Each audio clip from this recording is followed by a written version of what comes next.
આપણે જોયું હતું કે આપણા દૈનિક જીવનના વિભિન્ન ક્ષેત્રોમાં સફળતા મેળવવા માટે મનની એકાગ્રતાની કેટલી આવશ્યકતા છે, દૈનિક જીવનમાં શાંતિ મેળવવા માટે ધ્યાનની કેટલી આવશ્યકતા છે, એકાગ્રતા અને ધ્યાનનું મહત્વ ફક્ત આપણું શારીરિક સ્વાસ્થ્ય સારું કરે છે એટલું જ નહીં, આપણું માનસિક સ્વાસ્થ્ય પણ સારું કરે છે. અને જેવી રીતે શરીરને ટકાવી રાખવા માટે ન્યુટ્રિશનની આવશ્યકતા છે, એવી જ રીતે આપણા મનના સ્વાસ્થ્ય માટે સાયકિક ન્યુટ્રિશનની આવશ્યકતા છે. અને આ સાયકિક ન્યુટ્રિશનનો મહત્વનો ભાગ છે દૈનિક જીવનમાં પ્રાર્થના, ધ્યાન, પ્રાર્થના, સત્સંગ, સદગ્રંથોનું વાંચન. આ બધું છે સાયકિક ન્યુટ્રિશન. અને આ જો વધુ સમય ન લેવામાં આવે તો વધુ સમય સુધી જેમ ઉપવાસ કરવાથી શરીર દુર્બળ પડી જાય છે, એવી જ રીતે આ સાયકિક ન્યુટ્રિશન નિયમિત ન લેવામાં આવે તો મન નબળું પડી જાય છે. અને આજકાલ આપણે જેટલી બધી સમસ્યાઓ મનની જોઈએ છીએ, વિશેષ કરીને યુવાનોમાં, બધામાં છે, વૃદ્ધોમાં પણ છે, પણ યુવાનોની સમસ્યાઓ તો એટલી બધી કે ઇન્ડિયા ટુડેમાં 24મી નવેમ્બરના એ લોકોએ લેખ લખ્યો, ધી ડિસ્ટર્બ જનરેશન, કે એટલા બધા એ લોકો ડિસ્ટર્બ છે. યુવાવસ્થામાં તો વધુ એ લોકોએ આનંદી હોવું જોઈએ, ઉત્સાહી હોવું જોઈએ, એને બદલે મોટા ભાગના લોકો એટલા ડિસ્ટર્બ છે, એટલા બધા ડિપ્રેસ્ડ છે, હતાશ છે, નિરાશ છે, જલ્દીથી કોઈ પણ નાનકડી અસફળતા મળે તો ભાંગી પડે છે અને ત્યાં સુધી કે આત્મહત્યા કરવા પ્રેરાય છે, ડ્રગ્સ તરફ પ્રેરાય છે. આ બધાનું એક જ કારણ છે કે મન અત્યંત દુર્બળ થઈ ગયું છે. અને મન દુર્બળ થઈ ગયું છે એનું કારણ એ છે કે ખોરાક લેવામાં આવ્યો નથી. જેમ શરીર માટે ટકાવી રાખવા માટે, શારીરિક સ્વાસ્થ્ય માટે આપણે ખોરાક ખાઈએ છીએ, કેલોરીઝ બરાબર લેવી પડે અને બેલેન્સ ડાયટ લેવું પડે, એવી જ રીતે સાયકિક ન્યુટ્રિશનની આવશ્યકતા છે. એ આપણે નથી કરી રહ્યા અને એને જ કારણે આ બધી આપણા દૈનિક જીવનમાં સમસ્યાઓ છે. તો આવી રીતે નિયમિત માનસિક ખોરાક લેવાથી માનસિક સ્વાસ્થ્ય સારું થશે, એનાથી આપણા માનવ સંબંધો સુધરશે, એનાથી આપણા દૈનિક જીવનમાં શાંતિ આવશે. એટલું જ નહીં, પરમ પદની પ્રાપ્તિ, પરમ શાંતિની પ્રાપ્તિ થશે. એ પરમ લક્ષ્ય તરફ આપણે જઈ શકીશું. આપણા દૈનિક જીવનના વ્યવહારમાં જે સમસ્યાઓ છે એ સમસ્યાઓનો સામનો આપણે નિર્ભીકતાથી કરી શકીશું. મનનું સંતુલન આવશે. થીચ નાથ હેન એ વિયેતનામના ખૂબ સુપ્રસિદ્ધ ઝેન સંન્યાસી છે. એમના ઘણા બધા પુસ્તકો આજે વિશ્વભરમાં પ્રસિદ્ધ છે. ધ પાવર ઓફ માઇન્ડફુલનેસ એમનું બહુ જ અત્યંત સુપ્રસિદ્ધ પુસ્તક છે. એમાંના પુસ્તકોમાંનું એક પુસ્તકના થોડા અંશો શ્રી રામકૃષ્ણ જ્યોતમાં ફેબ્રુઆરીના અંકમાં આપણે આપ્યા છે. અને એમાં હેડિંગ છે, જો શાંતિ ચાહતા હો તો એ તત્કાળ તમારી સાથે છે. અને એમાં કેસ એક્ઝામ્પલ આપ્યું છે કે કેવી રીતે બોટમાં સપડાયેલા માછીમારોને, બોટમાં સપડાયેલા લોકોને બચાવવા માટે કેવી ભયંકર પરિસ્થિતિ સર્જાઈ હતી. અને ત્યારે ધ્યાનને કારણે એ મનનું સંતુલન આવ્યું અને એને કારણે ડિસિશન મેકિંગ પ્રોપર થયું. એ ડિસિશન મેકિંગ ખૂબ વાઇટલ એક પોઈન્ટ છે કે આપણે જો સારા નિર્ણય નહીં લઈ શકીએ, સારા ઠીક સમયે ઠીક નિર્ણય જો લેવામાં આવે તો મોટી મોટી વિપત્તિમાંથી આપણે બચી શકીએ. અને એ સાચા નિર્ણયો સાચા સમયે લેવાથી ઘણો બધો લાભ આર્થિક રીતે પણ થાય અને અન્ય રીતે પણ થાય. તાજેતરમાં સંમેલન યોજાઈ ગયું બેલુર મઠમાં. 3 અને 4 તારીખે યુવા સંમેલન હતું અને 7 અને 8 તારીખે ભક્તોનું સંમેલન હતું. તો લગભગ 10,000 યુવા ભાઈ બહેનો આવ્યા હતા અને ભક્ત સંમેલનમાં 12,000 ભક્તો આવ્યા હતા, દેશ વિદેશથી, દેશના વિભિન્ન ભાગોમાંથી, અને થોડાક વિદેશથી પણ આવ્યા હતા. તો એ એક વિરાટ સંમેલન હતું. એની થોડી વાતો પાછલા રવિવારે અહીં જ કરવામાં આવી હતી. એમાં યુવા સંમેલનમાં જે સવારના 9 થી સાંજના 5 સુધી વિભિન્ન સેશન્સ હતા, અનેક વિષયો પર ચર્ચા થઈ. એમાંનો એક વિષય રાખવામાં આવ્યો હતો 4મી તારીખે સવારના, અને એ છે the power of the mind. અને એ સેશનના ચેરમેન હતા મિસ્ટર ડૉક્ટર MB અત્રેયા. આપણે ત્યાં આવે છે NH અત્રેયા, એ નહીં, બીજા ડૉક્ટર MB અત્રેયા. એ વર્લ્ડ ફેમસ મેનેજમેન્ટ કન્સલ્ટન્ટ દિલ્હીમાં છે, દિલ્હીમાં રહે છે, હેડક્વાર્ટર્સ એમનું દિલ્હીમાં છે, પણ આખા વિશ્વમાં પરિભ્રમણ કરતા રહે છે. તો એ ચેરમેન હતા. એમણે પણ વાત કરી કે આજે મેનેજમેન્ટના ક્ષેત્રમાં પણ એ લોકો, આ કોમ્પિટિશન એટલી વધી ગઈ છે, ગ્લોબલાઇઝેશન વધી ગયું છે, એ લોકોને તત્કાળ નિર્ણય લેવા પડે, મોટા મોટા નિર્ણય લેવા પડે, અને જો મનનું સંતુલન ન હોય તો સાચા નિર્ણય ન લઈ શકે. અને એ લોકોને મનની એકાગ્રતા જોઈએ છે કે જેથી એ લોકો ઇન્ટ્યુટિવ પાવર ડેવલપ કરી શકે. અને આ બધી મનની શક્તિઓ જ્યાં સુધી નહીં આવે ત્યાં સુધી એ લોકો સમજી ગયા છે કે ત્યાં સુધી એ લોકો મેનેજમેન્ટના ક્ષેત્રે હવે સફળ નહીં થાય. પીટર ડ્રકરથી માંડીને જે મેનેજમેન્ટના વેસ્ટર્ન ગુરુઓ, એ લોકો પણ હવે કહે છે કે ના, માનસિક શક્તિઓને અસાધારણ રીતે નહીં વધારીએ તો અસાધારણ કોમ્પિટિશનમાં ટકી નહીં શકીએ. Powers of the mind. તો મનની શક્તિ વધારવા માટે એકાગ્રતા, ધ્યાનનું કેટલું મહત્વ છે એની વાત ડૉક્ટર MB અથરાએ કરી. તો દરેક ક્ષેત્રમાં, હેલ્થના ક્ષેત્રમાં જેમ દીપક ચોપરા વાત કરે છે કે માનસિક અને શારીરિક સ્વાસ્થ્ય માટે ધ્યાન અને એકાગ્રતાની ખૂબ આવશ્યકતા છે, એમ દરેકે દરેક ક્ષેત્રમાં હવે બધા આ મહત્વ સમજી રહ્યા છે એકાગ્રતા, ધ્યાનનું. ઘણી શિક્ષણ સંસ્થાઓમાં એ લોકો દાખલ કરી રહ્યા છે. અને સ્વામી વિવેકાનંદે જે વાત કરી હતી, હજી સુધી આપણે ભારત વર્ષમાં એનું ઇમ્પ્લિમેન્ટેશન નથી કર્યું, પણ ધીરે ધીરે ઇમ્પ્લિમેન્ટેશન થશે એમ લાગે છે, કારણ કે મહારાષ્ટ્ર ગવર્મેન્ટે વેલ્યુ ઓરિએન્ટેડ એજ્યુકેશન કમસે કમ શરૂ કર્યું છે. પણ સ્વામી વિવેકાનંદની વાત હજી આપણે એ નથી સ્વીકાર કરી. હોલેન્ડ, નેધરલેન્ડમાં કેટલીક સ્કૂલોમાં એ લોકોએ શરૂ કર્યું, પણ આપણે ત્યાં હજી બાકી છે. સ્વામી વિવેકાનંદે કહ્યું હતું, To me, the very essence of education is the concentration of mind. If I had to do my education over again, I'll first not learn the facts. First, I will learn how to control my mind, how to detach my mind at my will, and then I can collect any number of facts. કેળવણીનું હાર્દ છે મનની એકાગ્રતા. અને કહે છે કે જો મારે ફરીથી શિક્ષણ લેવું હોય અને એમાં મારો કોઈ હાથ હોય તો હું અત્યારે જેવી જાતનું શિક્ષણ દેવામાં આવે છે એવું નહીં લઉં. સૌથી પહેલાં તો હું મારા મનને એકાગ્ર કરતા શીખીશ, મનને વશ કરતા શીખીશ, મનને પોતાની ઈચ્છા પ્રમાણે અનાસક્ત કરતા શીખીશ. અને પછી જ્યારે મારા મન પર મારો આટલો કાબુ આવી ગયો પછી તો કેટલી બધી બાતમીઓ તો બહુ સરળતાથી હું શીખી જઈશ. તો સ્વામી વિવેકાનંદના પોતાના મનની એકાગ્રતા હતી, તેમ છતાં તેઓ એમ માનતા હતા કે શિક્ષણનું હાર્દ છે મનની એકાગ્રતા. આજે એની ખૂબ આવશ્યકતા છે. આપણી શૈક્ષણિક સંસ્થાઓમાં આ ટ્રેનિંગ આપવી અત્યંત આવશ્યક છે, પણ અત્યારે નથી અપાઈ રહી. એને જ કારણે આપણે અહીંયા આટલી વિસ્તારથી આ ચર્ચા કરી રહ્યા છીએ. અને આપણે એ પણ જોયું હતું કે એકાગ્રતા ધ્યાન સાથેના બીજા ઘણા બધા એની સાથે સંકળાયેલા વિષયો પર આપણે ચર્ચા કરી. એકાગ્રતા ધ્યાન કેવી રીતે પ્રાપ્ત થઈ શકે, એકાગ્રતા ધ્યાનને પ્રાપ્ત કરવાના ઉપાયો, એમાં આવતી વિભિન્ન બાધાઓ, એ બાધાઓનું અતિક્રમણ આપણે કેવી રીતે કરી શકીએ, ધ્યાનના વિભિન્ન પ્રકારો, ધ્યાન સાથે જે બીજા બધા પરિબળો છે કેવી રીતે સંકળાયેલા છે. ધ્યાન અને મંત્રોનો જાપ, કે જેટલો મંત્રોનો જાપ કરશું શરૂઆતમાં એટલું ધ્યાન સરળ બને છે. શરૂઆતમાં જ્યારે ધ્યાનમાં મન લાગતું નથી, ઘણાનો એવો અનુભવ છે કે મંત્રોનો જાપ કરતાં કરતાં ધીરે ધીરે ધીરે ધ્યાનમાં મન લીન થાય છે. તો શરૂઆતમાં મંત્રોનો જાપ ખૂબ લાભદાયક નીવડે છે.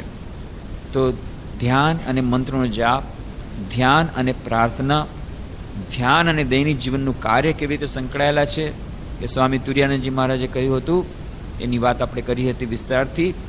My dear boy, the life of a sadhaka is one of continuous meditation. એક સાધકનું જીવન એ નિરંતર ધ્યાન જ છે. ધ્યાન જેટલું કરશું એટલું આપણું કાર્ય સારું થશે, અને જેટલું કાર્યની સાથે આપણે ધ્યાનને સાંકળી લેવાનું છે. કાર્ય પણ એવી રીતે કરવું પડશે કે એટલું સિસ્ટમેટિક હશે કે યોગ કર્મસુ કૌશલમ, એ વાતને પુરવાર કરવાવાળું કામ હશે, દક્ષતાપૂર્વકનું કાર્ય હશે. તો એ ક્યારે બનશે કે જ્યારે કાર્ય અને વ્યવહારિક જીવન, ધ્યાન અને કાર્ય, આધ્યાત્મિકતા અને આપણા દૈનંદિન વ્યવહારિક જીવન વચ્ચેની ખાઈ આપણે પૂરી કરી નાખશું. આપણે અત્યારે કમ્પાર્ટમેન્ટલાઇઝેશન કરીએ છીએ. સવારના અડધી કલાક ધ્યાન, સાંજના અડધી કલાક ધ્યાન, બાકી આખો સમય વ્યવહારિક કાર્યો, સાંસારિક કાર્યો. અને એટલે કારણે ધ્યાન પણ સારું નથી થતું, સાંસારિક કાર્યો પણ ઠીક નથી થતા. તો એ બધા જ કાર્યો ધ્યાનનું જ એક એક્સટેન્ડેડ રૂપ હોય. અને ધ્યાન એ પણ એ કાર્યમાં જેટલી એકાગ્રતા થાય છે એટલી જ એકાગ્રતા ધ્યાનમાં રાખીને, ધ્યાનમાં જેટલી એકાગ્રતા રાખે છે એટલી કાર્યમાં રાખી. અને એ કાર્ય વખતે પણ જો આ જો આપણી માનસિક સ્વસ્થતા અને એકાગ્રતા હોય તો ધીરે ધીરે આપણને આ એકાગ્રતા ધ્યાનના અભ્યાસમાં વધુ સરળતા પડે છે. તો ધ્યાન સાથે કાર્ય, દૈનિક જીવનનું કાર્ય, ધ્યાન સાથે મંત્રનો જાપ, ધ્યાન સાથે પ્રાર્થના, આ બધા પરિબળો એકબીજા સાથે કેવી રીતે સંકળાયેલા છે. એવી જ રીતે ધ્યાન અને મંત્રનું નિયંત્રણ, જેટલું આપણું મન ઉપર નિયંત્રણ હશે એટલું આપણું ધ્યાન સરળ બનશે. અને મનના નિયંત્રણ માટે ધ્યાનની આવશ્યકતા છે. તો આ બંને એકબીજાના પરિપૂરક છે. અને એવી જ રીતે એક બીજી વાત છે કે ધ્યાન અને ચારિત્ર ઘડતર. આપણે વાત કરી હતી કે એકાગ્રતા ધ્યાન પ્રાપ્ત કરવા માટે થઈને નાનકડો ફોર્મ્યુલા આપ્યો હતો, C is directly proportional to P, where C is equal to concentration of mind and P is equal to purity of mind. આપણું મન જેટલું શુદ્ધ હશે એટલું આપણું મન એકાગ્ર બનશે. પણ આ મનની શુદ્ધતા એક બે દિવસની વાત નથી, કારણ કે ચેતન મનના આપણા ઘણા સંસ્કારો છે, એ સફાઈ કરવી પડે, ચિત્તશુદ્ધિ કરવી પડે. અને પછી એની અંદર પાછું અચેતન મન છે, એ અચેતન મનમાં ઘણા બધા સંસ્કારો પડેલા છે, એની શુદ્ધિકરણ કરવું પડે. તો એ લોંગ ડ્રોન પ્રોસેસ છે. એટલા માટે ધૈર્યપૂર્વક લાગી રહેવું પડશે. એ નિર્વાણ માટેના યંત્રો ફક્ત લેવાથી કામ નહીં ચાલે, અથવા તો ઇન્સ્ટન્ટ કોફીની જેમ ઇન્સ્ટન્ટ સમાધિની વાત કરવાથી નહીં ચાલે. એમાં છેતરાવાનું જ રહેશે. હમણાં જ એક મેગેઝિનમાં વાંચ્યું, એક યંત્ર બહાર નીકળ્યું છે, dream machine called health environment capsule. It provides a computerise version of nirvana. Price only ₹4 lakhs. બસ 4 લાખ રૂપિયા આપી દે, શું કરે આટલી પંચાયત કરી, આખી જિંદગી સુધી પ્યુરિફિકેશન, ડ્રિલિંગ પ્રોસેસ, 4 લાખ રૂપિયા, બસ નિર્વાણ, કોમ્પ્યુટરાઇઝ નિર્વાણ મળી જશે. તો આ કેટલા બધા માઇન્ડ બિઝનેસ, મેં જેમ વાત કરી કે ફ્લોરિશિંગ બિઝનેસ, બધા કેટલા બધા નીકળ્યા છે. બધાને તો હવે ધ્યાનમાં અચાનક બધાને ખબર પડી કે ધ્યાનથી બધી સફળતા મળી જશે, એકાગ્રતાથી ખૂબ સફળતા મળી જશે. અને બધાને મનના તો પ્રોબ્લેમ છે જ, મેન્ટલ પ્રોબ્લેમ, મેન્ટલ ટેન્શન બધાને છે જ. એટલે છેતરાવા માટે ઘણા બધા એકદમ તૈયાર બેઠા છે. એટલે છેતરાવાવાળા પણ આવે છે લાઈનથી, અને આ બધી એડવર્ટિઝમેન્ટ. પણ આપણે જો શ્રી કૃષ્ણ ભગવાનમાં શ્રદ્ધા રાખીએ, સ્વામી વિવેકાનંદમાં શ્રદ્ધા રાખીએ, રામકૃષ્ણ દેવમાં શ્રદ્ધા રાખીએ, મહર્ષિ પતંજલિમાં શ્રદ્ધા રાખીએ, આપણા પ્રાચ્ય મનોવૈજ્ઞાનિકોએ ખૂબ સાયન્ટિફિક એનાલિસિસ કરીને કહ્યું છે, વૈજ્ઞાનિક ઢબે કહ્યું છે કે ભાઈ આ મન, એ બહારનું જે મન છે એ ફક્ત મન નથી, એની અંદર ઘણું ઊંડું મન છે. અચેતન મનમાં ઘણા બધા સંસ્કારો છે. એ પ્યુરિફિકેશન જ્યાં સુધી નહીં થાય ત્યાં સુધી તમે સમાધિ અવસ્થા ન પહોંચી શકો. પણ હા, ધીરે ધીરે જેમ જેમ આપણે ડ્રિલિંગ થશે, જેમ જેમ પ્યુરિફિકેશન થશે, આપણને રિઝલ્ટ પહેલા જ દિવસથી મળવાનું થઈ જશે. કેટલાક લોકો કહે છે ઓહો એટલા વર્ષો સુધી અમારે કંઈ મળશે નહીં રિઝલ્ટ. રિઝલ્ટ જરૂર મળશે, આજથી જ મળશે. જ્યારથી શરૂઆત કરશું ત્યારથી જ મળવાનું શરૂ કરશે. પણ આપણે અંતિમ ધ્યેયની વાત કરીએ છીએ કે નિર્વાણ અને સમાધિ, આ બધી વાતોને આપણે ચીપ બનાવી દઈએ છીએ. ચીપ શબ્દો થઈ ગયા છે આજે. ના, એટલા સસ્તા બનાવવાની જરૂર નથી. એ તો ઘણી મોટી વાત. પણ આપણા દૈનિક જીવનમાં પણ આપણને થોડી થોડી સ્વસ્થતા, આપણા દૈનિક જીવનમાં થોડી થોડી કાર્યની દક્ષતા, એ તો આપણે જ્યારે શરૂ કરશું ત્યારથી મળવાનું શરૂ થઈ જશે. જેમ જેમ આપણે આગળ વધશું તેમ તેમ આપણને આ મનની એકાગ્રતા વધશે. પણ અંતિમ લક્ષ્ય પહોંચતા થોડો ટાઈમ લાગશે. કેમ? એટલા માટે. અને એ ટાઈમ કોને કેટલો લાગશે એ ખબર નથી. કોઈકને આ સમય થઈ શકે, આ ક્ષણે થઈ શકે, અને કોઈકને ઘણા વર્ષો લાગી શકે. કેમ? એટલા માટે કે આપણને ખબર નથી કે અંદરમાં શું પડેલું છે. એ અંદરના ગોડાઉનમાં કેટલી વસ્તુ ભરેલો છે, માલ કેવો ભરેલો છે, કેવો ટાઈપનો અને કેટલો ભરેલો છે આપણને ખબર નથી. એટલા માટે બહુ મુશ્કેલ છે. શ્રી રામકૃષ્ણ દેવ કથામૃતમાં બહુ સુંદર વાર્તા આવે છે એક માણસ જતો હતો જંગલમાં, પસાર થતો હતો, અને ત્યાં અચાનક એણે જોયું કે વાઘનો અવાજ સાંભળ્યો. એ ડરી ગયો અને એક ઝાડ પર ચડી ગયો. એ ઝાડ પર ચડીને જુએ છે, નીચે એ જ ઝાડ નીચે એક માણસ તાંત્રિક સાધના કરી રહ્યો હતો. તાંત્રિક સાધનામાં ઘણી બધી જાતના તાંત્રિક સાધનાઓ છે. એમાંની એક સાધના એવી છે કે શબ સાધના કરે. એટલે મળદું હોય, એ મળદાની પૂજા કરે. મળદું પછી એ ઘણા બધા મંત્રોચ્ચાર કરે. મળદું બેઠું થાય અને એમાં કંઈક ચોખા કે એવું કંઈક નાખે, અને એ બધી આખી પ્રક્રિયા છે. અને પછી એને સિદ્ધિ મળે. આવી જાતની તાંત્રિક ક્રિયા છે. તે મળદાની શવની તાંત્રિક ક્રિયા કરી રહ્યો હતો. આમ જોઈએ છે ત્યાં તો ખરેખર વાઘ આવ્યો. વાઘ આવીને આ માણસ જે તાંત્રિક સાધના કર્યો તેને ખાઈ ગયો અને લઈ અને જંગલમાં નાસી ગયો. થોડાક વખત પછી આ માણસ નીચે બેઠો, જોયું શબ છે, શબની સાધના કરવાની બધી જાતની વસ્તુઓ બધી પડેલી છે, એકદમ બધું તૈયાર છે. એટલે એણે તો કોઈ દિવસ જિંદગીમાં તો સાધના કરી નહોતી, પણ થોડીક એને ખબર હતી કે શું કરવું શું નહીં, એટલે થોડીક સાધના કરી. હજી તો થોડીક પૂજા કરી અને ત્યાં તો મા કાળી પ્રગટ થઈ ગયા. બોલ મા, તારે શું વરદાન જોઈએ છે? ત્યારે આ તો હાથ જોડીને કહે છે, માં, જે માગું તે પછી માગીશ, પછી પહેલા મને એક પ્રશ્નનો ઉત્તર આપો. આ માણસ બિચારો કેટલા વર્ષોથી તપસ્યા કરતો હતો, કેટલી કઠોર તપસ્યા કરતો હતો. આટલા વર્ષોની કઠોર તપસ્યા કે એની વાળ ને બધા દાઢી ને બધું મેં જોયું, કેટલું થઈ ગયું હતું, કૃશ થઈ ગયો હતો, ઉપવાસ કરતો હતો, કેટલા વર્ષોની તપસ્યા કરતો હતો. એને તમે દર્શન ના આપ્યા, અને મેં તો કાંઈ કર્યું નથી, હજી તો માંડ થોડીક પૂજા શરૂ નહીં કરી, ત્યારે તમે દર્શન આપ્યા. ત્યારે માએ હસતા હસતા કહ્યું, વત્સ, તને ખબર નથી, પાછલા જન્મમાં તે કેટલી સાધના કરી છે. પાછલા જન્મમાં જ દર્શન થવાની વાત હતી, આટલું જ બાકી હતું, એ પૂરું થઈ ગયું એટલે દર્શન થઈ ગયા. કદાચ બની શકે આપણા જીવનમાં આટલું જ બાકી હોય તો હમણાં થઈ જાય દર્શન, હમણાં સમાધિ મળી જાય, સાચકલી મળી જાય. 4 લાખ રૂપિયા વળી નહીં, સાચકલી પણ એ મળી શકે છે.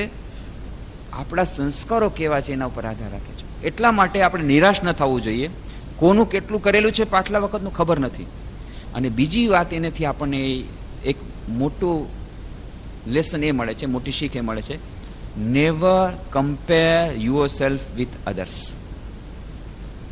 આ આધ્યાત્મિક જીવનમાં, બધા દરેક દૈનિક જીવનમાં, દરેક જીવનમાં, વિદ્યાર્થી જીવન માટે, આપણા દૈનિક જીવનમાં સફળતા માટેનું સૂત્ર છે, અને સૌથી વધારે આધ્યાત્મિક જીવનમાં લાગુ પડે છે. Never compare your self with others, compare your self with your self of yesterday. બીજા કોઈની સાથે તુલના કરવાની વાત નથી. તુલના કરવા જશો બે થશે, કાં તો નિરાશા આવશે, અરે રે જોતો આ ભાઈ કેટલા ધ્યાનમાં આગળ વધી ગયા, હું તો 8 વર્ષથી મેં મંત્ર દીક્ષા લીધી, કાંઈ નહીં, અને આ બેન તો 2 વર્ષમાં કેટલા આગળ વધી ગયા, 2 જ વર્ષમાં, બોલો હું પાછળ રહી ગયો. હતાશા, નિરાશા આવશે. અથવા તો જોયું 1 વર્ષ અમે કેટલો કર્યો, આ લોકો 18 વર્ષથી દીક્ષા લઈને બેઠા છે, કાંઈ નથી થયું, અભિમાન આવશે. આ બંને ખરાબ છે. હતાશા આવે એ ખરાબ, અને ગર્વ આવે એ પણ ખરાબ. તો કોઈની સાથે કમ્પેરિઝન કરવાની જરૂર નથી, તુલના કરવાની વાત નથી, કોમ્પિટિશન કરવાની જરૂર નથી. આ કોમ્પિટિશન, પ્રતિયોગિતા, ઘણા લોકો કહે છે પ્રતિયોગિતા સારો ભાવ છે, પણ એ હેલ્ધી કોમ્પિટિશન હોય તો સારું. પણ હેલ્ધી કોમ્પિટિશન બહુ જ ઓછી છે, જોલે છે. જાજા ભાગે કોમ્પિટિશન કરવા જતા જેલેસી આવે, ઈર્ષા આવે, ગર્વ આવે, અને પછી જરાક પણ પાછળ રહી ગયા, અસફળતા આવે, અસફળતાની હતાશા આવે. કેટલા લોકો વિદ્યાર્થીઓ કહી ગયા 12મા ધોરણમાં સાયન્સમાં મન નથી લાગતું, એકદમ મન ઉઠી ગયું. કેમ? પ્રિલિમિનરીની પરીક્ષા આપવામાં આવી, હું પાછલા વર્ષે 10thમાં મારા નંબર વધારે હતા અને બીજી છોકરીના ઓછા હતા. જેને ઓછા હતા એને આ વખતે પ્રિલિમમાં વધારે મળ્યા છે, બસ ડિપ્રેસ્ડ. કોણે કીધું તમને કમ્પેર કરવાનું? તમારું લક્ષ્ય શું છે? જો લક્ષ્ય એ હોય કે XYZ થી હું આગળ વધી જાઉં, અને જો XYZ આગળ વધી જશે તરત જ નિરાશા આવશે, હતાશા આવશે. અને ફક્ત XYZ થી આગળ વધવું એ શું લક્ષ્ય છે? અંતિમ લક્ષ્ય તો એ નથી. બહુ સુંદર ઉદાહરણ આપવામાં આવ્યું. ત્યાં યુવા સંમેલન થયું, તેમાં પ્રશ્નોત્તરીનો કાર્યક્રમ અત્યંત રસપ્રદ રહ્યો. તેમાં બહુ સુંદર ઉદાહરણ આપવામાં આવ્યું કે આપણે શું જોઈએ છીએ, કેટલેક આગળ વધવું છે, કેટલેક આગળ વધવું છે કે જ્યાં ગયા પછી તમને એમ લાગશે કે હવે આગળ નથી વધતું, અને એ છે પૂર્ણતા. જ્યાં સુધી લોંગ ટર્મ ઓબ્જેક્ટિવ નહીં હોય, જ્યાં સુધી લાંબા ગાળાનું લક્ષ્ય નહીં હોય, ટૂંકા ગાળાનું લક્ષ્ય હશે, ટૂંકા ગાળાનું લક્ષ્ય છે કે બસ મારે રસગુલ્લો ખાવો છે, જ્યાં સુધી રસગુલ્લો નથી મળ્યો ત્યાં સુધી તો બહુ સરસ મહેનત કરવાની, જ્યાં રસગુલ્લો મળી ગયો બધું પતી ગયું. તો એનાથી મન પર નિયંત્રણ નથી આવતું. લોંગ ટર્મ સોલ્યુશન ઉદાહરણ આપીએ સ્વામીજીએ કે અમે લોકો હોસ્ટેલ ચલાવીએ છીએ, તો હોસ્ટેલમાં વિદ્યાર્થી હોય તો એ પરીક્ષાને 1 મહિનાને બાકી હોય ત્યારે પૂછે તો કે કિચન ચલાવનાર જે ભંડારી હોય એ આવીને કે ભાઈ દરરોજ રાતના ખાવાનું વધી જાય છે. તો સ્વામીજી વઢે, ભાઈ તો પછી વધારે શું કરવા બનાવો છો? આટલું બધું વેસ્ટેજ જાય છે, આટલું વધારે શું કરવા બનાવ્યું છે? તો એટલું જ જેટલું પહેલા બનાવતા હતા એટલું જ. પણ આજકાલ આ છોકરાઓ કંઈ ખાતા જ નથી, રાતના બહુ ઓછું ખાય છે. શું વાત છે? બોલાવીને કીધું ભાઈ કે આટલું ખાવાનું વેસ્ટ જાય છે, શું વાત છે, તમે ખાવાનું ઓછું કરી નાખ્યું? શું કરીએ સ્વામીજી, 1 જ મહિનો બાકી છે, પરીક્ષાનું ટેન્શન છે, સંયમ તો કરવો પડે ને. ખાવામાં સંયમ નહીં કરીએ તો પરીક્ષામાં કેવી રીતે સારા નંબર મળશે?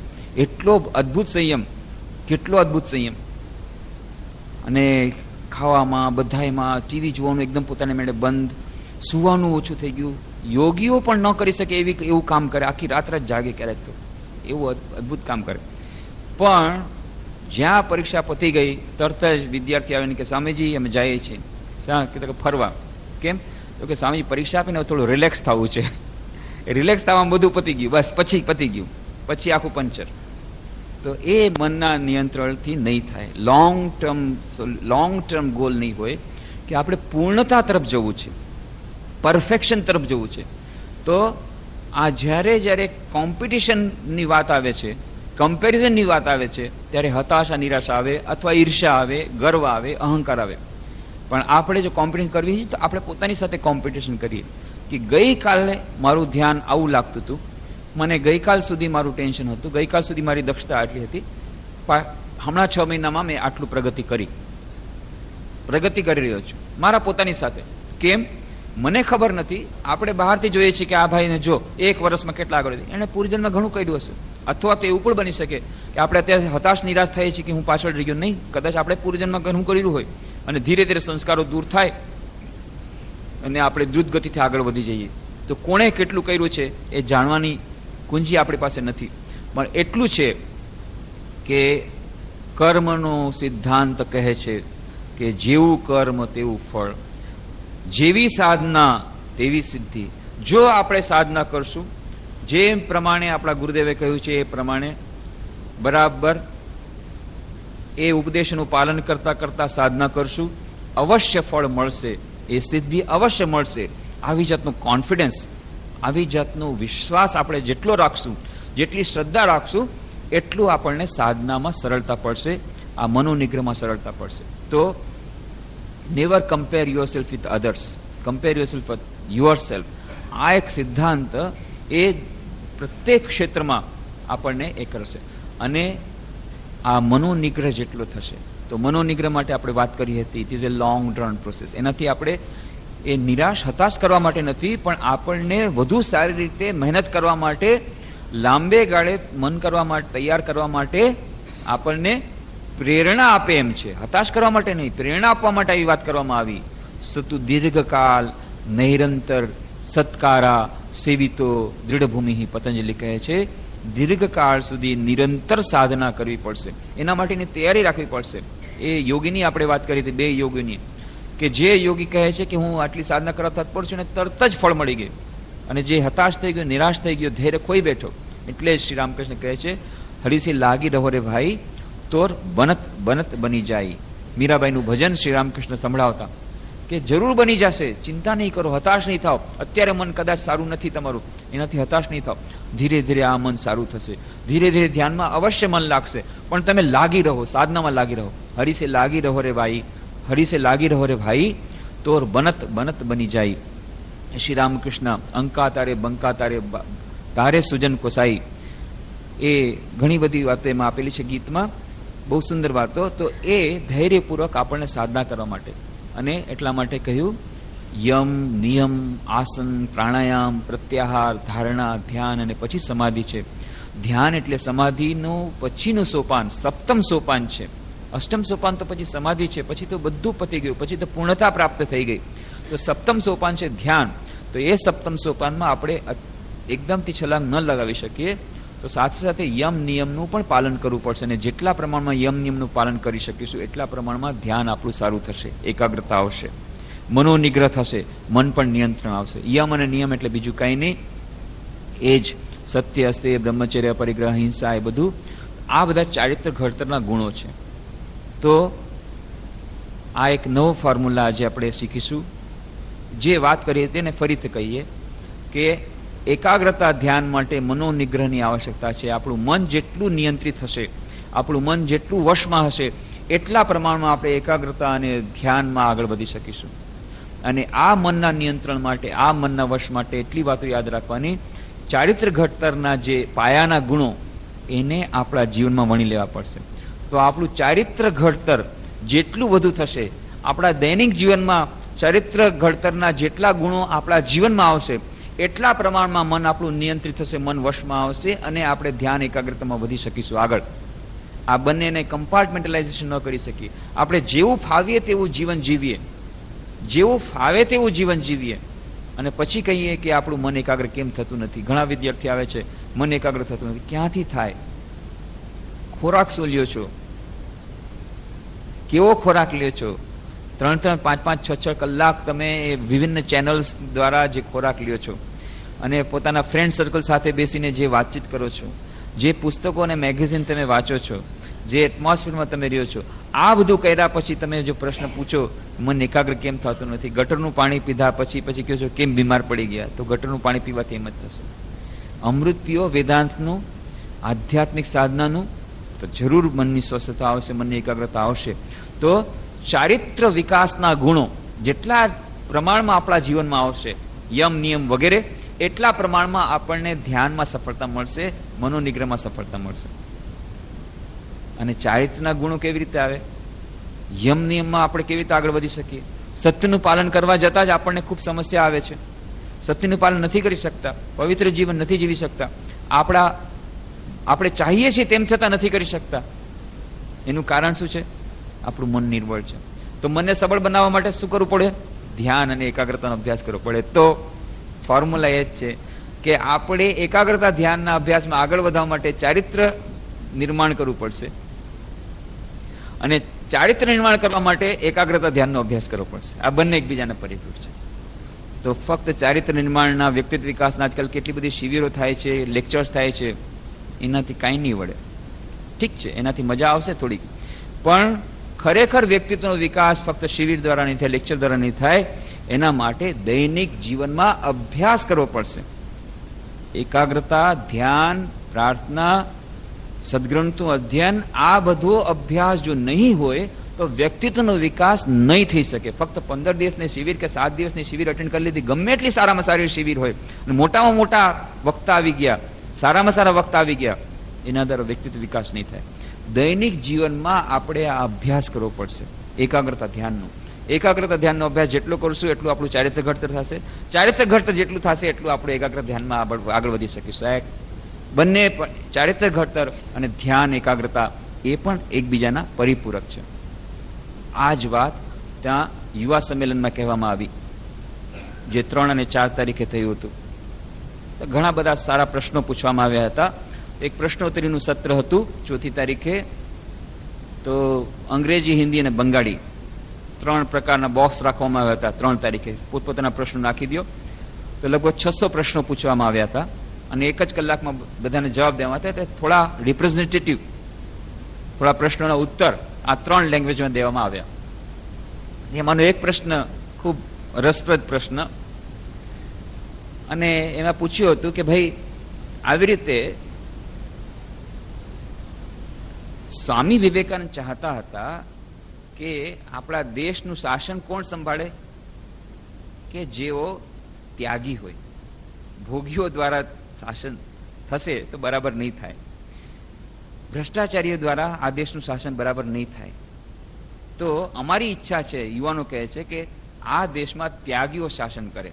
આ ભ્રષ્ટાચારીઓના શાસનથી હવે અમે કંટાળી ગયા છીએ, અને તમે, અમારી ઈચ્છા છે કે રામકૃષ્ણ મિશનના સંન્યાસીઓ, તમે કેમ જોડાતા નથી રાજકારણમાં? અને તમે આ બધા મિનિસ્ટરની પોઝિશન તમે લઈ લ્યો, પ્રાઇમ મિનિસ્ટર બની જાઓ, ચીફ મિનિસ્ટર બની જાઓ, ચેર તમે ગ્રહણ કરી લ્યો, તો અમને એવો પાકો વિશ્વાસ છે કે બધી દેશની સમસ્યાનું સમાધાન થઈ જશે.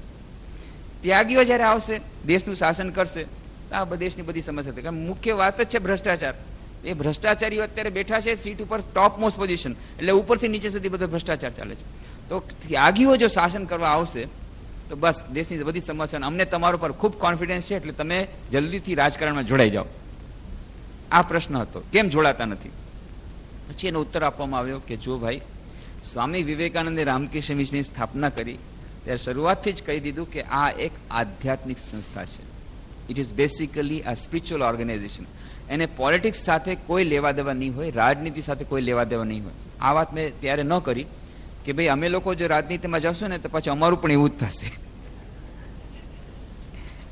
કારણ કે જ્યાં સુધી ચારિત્ર ઘડતર પાકું નહીં થાય ત્યાં સુધી એવા અડીખમ ચારિત્રવાળા હોવા જોઈએ કે જે આનો આ ટેમ્પટેશનને રેઝિસ્ટ કરી શકે. તો અમે લોકો તો પહેલી વાત એમાં જઈ જ ન શકીએ, કારણ કે રાજકારણથી દૂર રહેવાની વાત છે. Sister Nivedita, miss Margaret Noble, એ રાજનીતિમાં જોડાઈ ગયા હતા અને આખા દેશની સ્વાધીનતા સંગ્રામમાં ખૂબ મોટો ભાગ ભજવ્યો હતો. એમણે પણ રામકૃષ્ણ મિશનથી એમને રેઝિગ્નેશન આપવું પડ્યું હતું. કેમ? કારણ કે Ramakrishna Mission basically spiritual organisation. અમે સેવાના ઘણા કાર્યો કરીએ છીએ, એટલે બધાને લાગે છે કે આટલા સરસ કાર્યો થાય છે, પણ એ જે સેવાના કાર્યો છે એ સમાજ સેવાના કાર્યો નથી. We are not doing social service. અમે જેટલા સેવાના કાર્યો કરીએ છીએ, મોટી મોટી હોસ્પિટલ હોય કે ટ્રાઇબલ ડેવલપમેન્ટ પ્રોજેક્ટ હોય કે આદિવાસીની વચ્ચે વિસ્તારમાં કામ કરતા હોઈએ કે રાહત કાર્યો કરતા હોઈએ, આ બધા કાર્યો જે છે એ અમારી સાધનાના અંગ છે. આત્મનો મોક્ષાર્થમ જગત હિતાય છે. જે કંઈ જગતનું કલ્યાણ આત્મનો મોક્ષાર્થમ, પોતાની આત્માની મુક્તિ માટે, પરફેક્શન માટે, જીવનની પૂર્ણતા માટે છે. અને સાથે સાથે લોકોનું પણ કલ્યાણ થાય, લોકોની પણ સેવા થાય, એના માટે છે. પણ રાજકારણ એ અમારું લક્ષ્ય નથી. It's basically a spiritual organisation. એટલે અમે જ લોકો તો પ્રાઇમ મિનિસ્ટર કે ચીફ મિનિસ્ટર નહીં બની શકીએ, પણ હા એટલું છે કે અમે પોતે નહીં બની શકીએ, પણ અમે સારા પ્રાઇમ મિનિસ્ટર, સારા ચીફ મિનિસ્ટર, સારા મિનિસ્ટર, સારા ઓફિસર બનાવી શકે તમારામાંથી. મેં એ લોકોને કહ્યું કે યુવકોમાંથી જ આજના યુવકોને જો ચારિત્ર ઘડતરની ટ્રેનિંગ મળશે, એ લોકોનું ચારિત્ર એટલું દ્રઢ બનશે તો આવતીકાલે ગમે એવું રેઝિસ્ટન્સ, ટેમ્પટેશન આવશે એને રેઝિસ્ટ કરી શકશે. આ માટેની પ્રક્રિયા અમે કરી છે. અમને દુઃખ નથી થતું એમ નથી, અમે પણ જાણીએ છીએ, અમને પણ ખબર છે કે આજે વધુ સારા પ્રાઇમ મિનિસ્ટર, વધુ સારા ચીફ મિનિસ્ટર, વધુ સારા મિનિસ્ટર, વધુ સારા શાસકોની જરૂર છે આપણા દેશમાં. તાતી જરૂરિયાત છે. આપણા દેશમાં આટલી બધી, કેટલી બધી આપણી મહત્વપૂર્ણ સિદ્ધિઓ છે, કેટલા મહાન વૈજ્ઞાનિકો, કેટલા સરસ એન્જિનિયર, ડોક્ટર, ટેકનોક્રેટ, દુનિયાના સર્વશ્રેષ્ઠ ટેકનોક્રેટ્સ, દુનિયાના સર્વશ્રેષ્ઠ સાયન્ટિસ્ટ, દુનિયાના સર્વશ્રેષ્ઠ બધા વિદ્વાનો એ આપણા દેશમાં છે. રિસોર્सेस છે, ખનિજ પદાર્થો છે, પેટ્રોલિયમ છે, તેલ છે, બધું છે. આપણો દેશ સ્વામી વિવેકાનંદ કહે છે એમ સર્વશ્રેષ્ઠ બની શકે. ફક્ત એક જ વાતની કમી કે આ જે ટોપ મોસ્ટ, આ જે પોઝિશન્સ બધાએ રાખી છે એ બધાએ ચારિત્રવાળા નથી. આ એક જ માત્ર સમસ્યા, એ ચારિત્ર. એટલા માટે ટી સ્ટેફને બહુ સારી વાત કરી હતી. The crisis of our country is the crisis of character. ચારિત્રનું સંકટ છે, બીજું કોઈ સંકટ આપણા દેશ પર નથી. આખા દુનિયાની 4th લાર્જેસ્ટ આર્મી આપણી પાસે છે, આખા દુનિયાની લાર્જેસ્ટ ડેમોક્રેસી આપણી પાસે છે, આખી દુનિયાના સર્વશ્રેષ્ઠ કેટલી બધી વસ્તુ આપણે દેશમાં છે, પણ આ એક જ વસ્તુ ચારિત્ર. એટલા માટે અમે લોકો આ પ્રક્રિયામાં છીએ. મેં કહ્યું કે આ જે યુવા સંમેલન ગોઠવવામાં આવ્યું છે એ પણ આ જ પ્રોસેસનો એક અંગ છે, આ પ્રક્રિયાનું એક અંગ છે. આ યુવા સંમેલન આવા ગોઠવવા, અને ઠેર ઠેર યુવા સંમેલનો ગોઠવીએ છીએ, સ્કૂલ કોલેજોમાં જઈએ છીએ, એ યુવાનો સાથે પ્રશ્નોત્તરી કરીએ છીએ, જેથી આજના યુવાનોનું ચારિત્ર ઘડતર એવું થાય કે આવતીકાલે એ દેશમાં જ્યારે દેશની વિભિન્ન પોઝિશનમાં એ લોકો જાય તો એ સારા એન્જિનિયર બને, સારા ડોક્ટર બને, સારા આઈએએસ ઓફિસર બને, સારા મિનિસ્ટર બને, સારા ચીફ મિનિસ્ટર બને.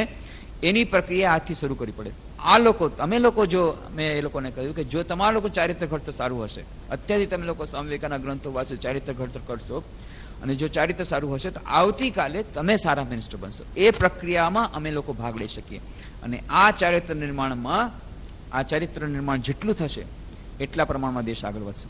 જ્યાં સુધી વ્યક્તિનું ચરિત્ર નિર્માણ નહીં થાય ત્યાં સુધી દેશનું પુનર્નિર્માણ નહીં થાય. એ વાત વારંવાર આખા સંમેલનમાં કહેવામાં આવી, ત્યાં સુધી કે લાસ્ટ સેશન હતું એમાં ચીફ જસ્ટિસ જે.એસ. વર્મા સુપ્રીમ કોર્ટના હમણાં રિટાયર્ડ થયા છે, એ ચેરમેન હતા લાસ્ટ સેશનમાં 4મી તારીખે.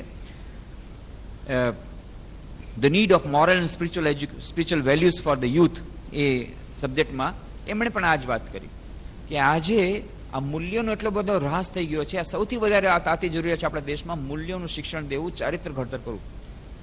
કે વિચાર કરો કે હાસ્યાસ્પદ વાત છે કે કોઈ જજ જો ઓનેસ્ટ હોય તો એની પ્રશંસા કરવામાં આવે છે કે આ જજ તો ઓનેસ્ટ છે. કે એનાથી વધારે હાસ્યાસ્પદ વાત શું હોય શકે? અરે જજ જો ઓનેસ્ટ ન હોય તો દેશમાં કોણ ઓનેસ્ટ રહેશે?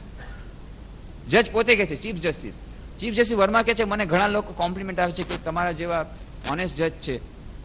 મને એમ લાગે છે કે મેં એમાં શું મોટું કામ કર્યું? અરે જે જસ્ટિસ, જેને ન્યાય કરવાનો છે કે કોણ સાચું કોણ ખોટું ને કોણ સત્ય ને કોણ મિથ્યા, એ જસ્ટિસ જો પોતે જો સાચો નહીં હોય તો એ બીજાનું જજમેન્ટ કેવી રીતે આપશે?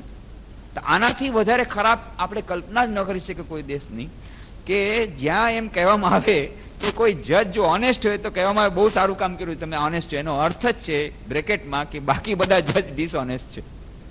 અને જે દેશમાં મોટાભાગના જજ ડિસઓનેસ્ટ હોય, બાકી ઠીક છે, ભલે ને આઈએએસ ઓફિસર, આઈપીએસ ઓફિસર, બીજા બધા ગઝેટેડ ઓફિસર અને ક્લર્ક ને બધાએ ટીટી થી માંડી બધાએ ઘૂસ લેતા હોય, ચીફ મિનિસ્ટર, પ્રાઇમ મિનિસ્ટર, આ બધાને કંટ્રોલ કરવાવાળો જજ, એ જજ પણ જો પાછા લેવાતા હોય પાછલે દરવાળેથી તો પછી થઈ ગયું, પતી ગયું, પછી તો કાંઈ બાકી નથી રહ્યું.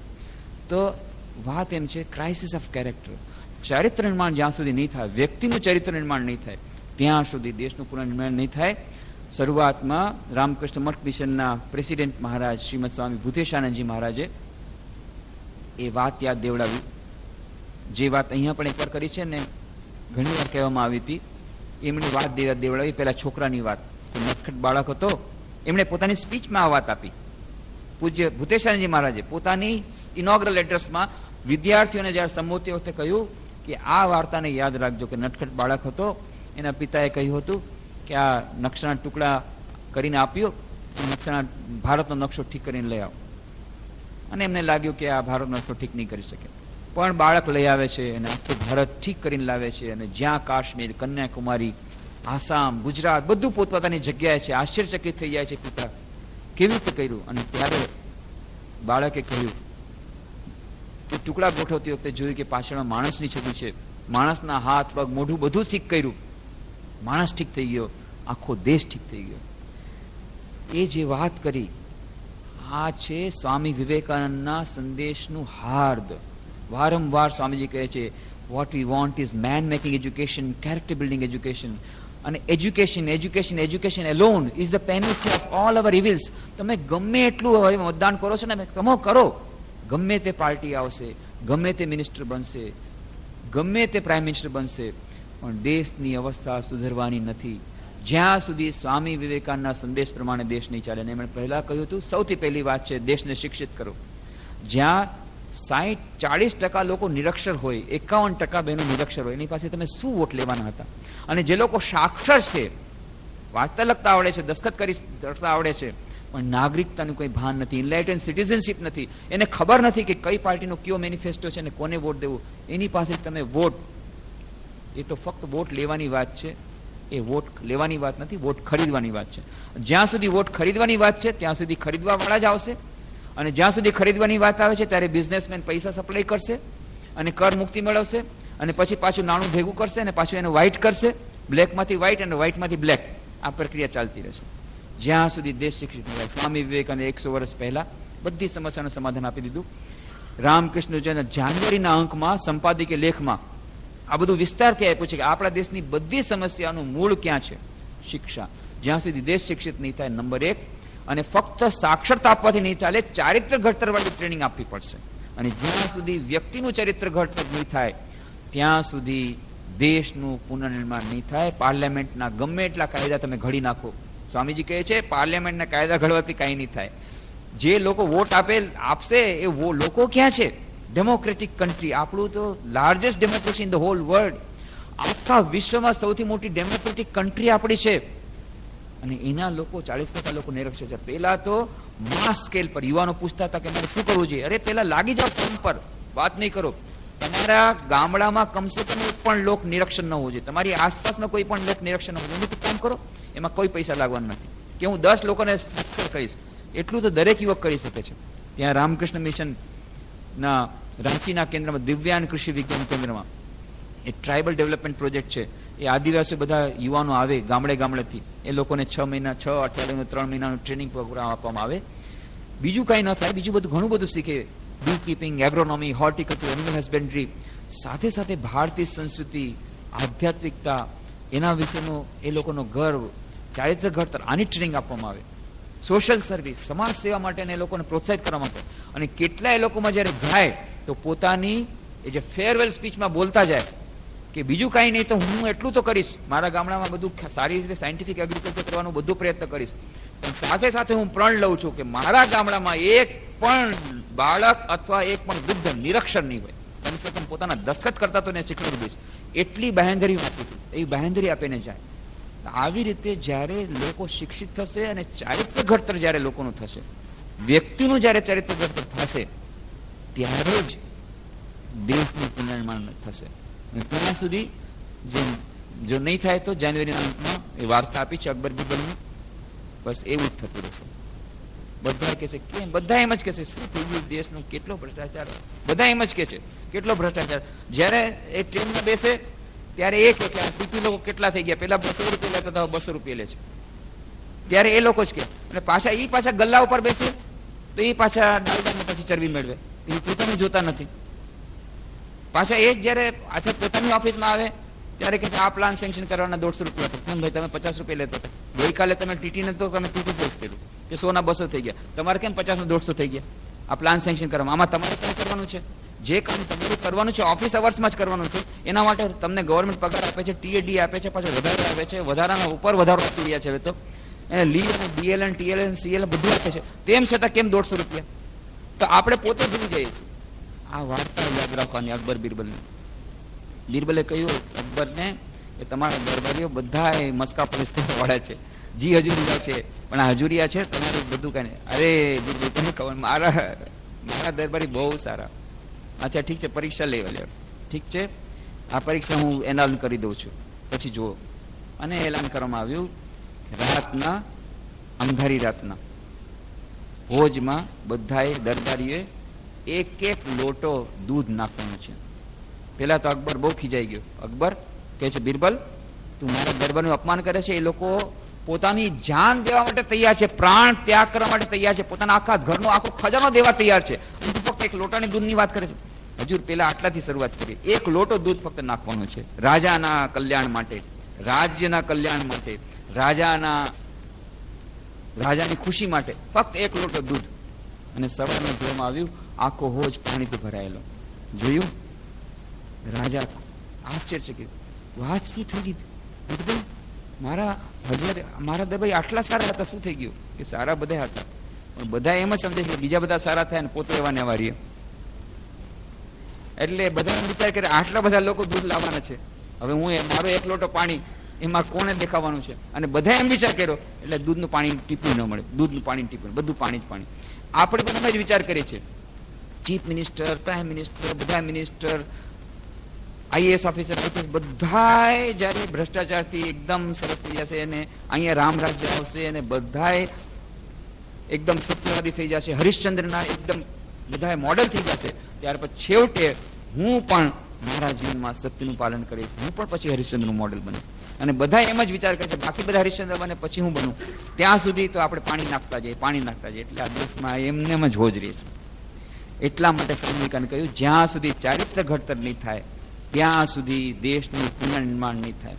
અને આ ચારિત્ર ઘડતરની પ્રક્રિયા યુવાવસ્થાથી પ્રારંભ થવી જોઈએ, જેટલા જલ્દી બની શકે એટલી થવી જોઈએ. એટલા માટે અમે યુવાનો વચ્ચે કામ કરીએ છીએ. એ જ વાત એ લોકોને દેવડાવી, બાકી કોઈ સમાધાન નહીં થાય. ફક્ત પોલિટિક્સમાં અમારા જોડાવાથી કામ નહીં થાય, પણ મુખ્ય કામ જે છે અમે કરી રહ્યા છીએ એ છે ચારિત્ર ઘડતર. અને એ ચારિત્ર ઘડતર માટે એ 1-2 દિવસની વાત નથી. Character building again is a long drawn process. એ લાંબી પ્રક્રિયા છે અને એ ચારિત્રની શુદ્ધિ માટે મનની શુદ્ધિ આવશ્યક છે, મનની વશની આવશ્યકતા છે, મનની વશ કરવાની આવશ્યકતા છે. અને એ ચારિત્ર ઘડતર અને એકાગ્રતા અને ધ્યાન આ બંને એકબીજાના પરિપૂરક છે. જેમ જેમ એકાગ્રતા ધ્યાનનો અભ્યાસ આપણે કરશું તેમ તેમ આપણું ચારિત્ર ઘડતર થશે. જેમ જેમ ચારિત્ર ઘડતર થશે અને આપણા જીવનમાં યમ અને નિયમ, સત્ય, અસ્તેય, બ્રહ્મચર્ય, પરિગ્રહ આ બધા ગુણો આવશે તેમ તેમ આપણા જીવનમાં એકાગ્રતા અને ધ્યાન વધશે. આ બંને એકબીજાના પરિપૂરક છે. આપણા દેશની પણ આજે આ અવસ્થા છે. એનાથી અને આપણું જે ચારિત્ર ઘડતર થશે તો એનાથી આખા રાષ્ટ્રનું પુનર્નિર્માણ થઈ જશે. અને સૌથી મોટી આપણે રાષ્ટ્રની અત્યારે મોટી સેવા કરી શકીએ છીએ એ છે આપણાથી બની શકે એટલી આપણે સેવા કરીએ, નિસ્વાર્થ સેવા કરીએ. ઘરમાં કોઈ આપણી કામવાળી હોય, એનું બાળક આવતો હોય એને શિક્ષણ આપીએ. જે કંઈ આપણે થઈ શકે, જો કંઈ આસપાસના ગામડામાં જઈ શકીએ, આસપાસની વસ્તીમાં જઈ શકીએ, ઝૂંપડાપટ્ટીમાં જઈ શકીએ, એ લોકોને શિક્ષણ આપી શકીએ. કોઈને એ સેલ્ફ હેલ્પ કરવાની ટ્રેનિંગ આપી શકીએ. તો જેટલું બની શકે એટલું આપણું કરીએ. પણ સૌથી મોટું કામ ઉપકાર આપણે કરી શકીએ, આપણા પોતાનું ચારિત્ર ઘડતર કરી શકીએ. તો આપણા પોતાનું ચારિત્ર ઘડતર થશે તો એનાથી દેશનું પુનર્નિર્માણ, દેશની મોટા મોટી સેવા થઈ જશે. કે બીજી બધી સેવા કરવાની આવશ્યકતા નથી.